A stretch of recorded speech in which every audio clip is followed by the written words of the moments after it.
Hi everyone, today in this video I will show you how you can check the GPU details in your PC. So there's a simple way. You can search for DXDIAG and click on it. Now from here go to the display tab and you can see the hardware specs of your GPU. But the information is very limited here. You can also do the same by going to Task Manager.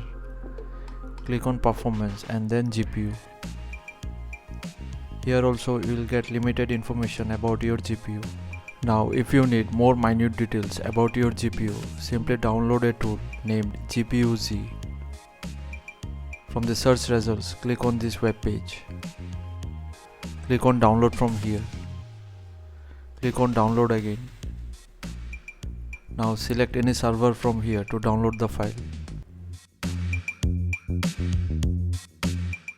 Now run this tool as administrator. You will get three options. If you want to install it, click on yes, or else click on no to run the standalone installer. And now wait for the GPU details to load.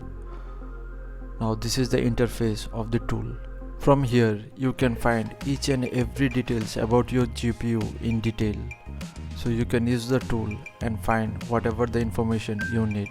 So thanks for watching. Please feel free to subscribe and support the channel if you found the content helpful. Thank you.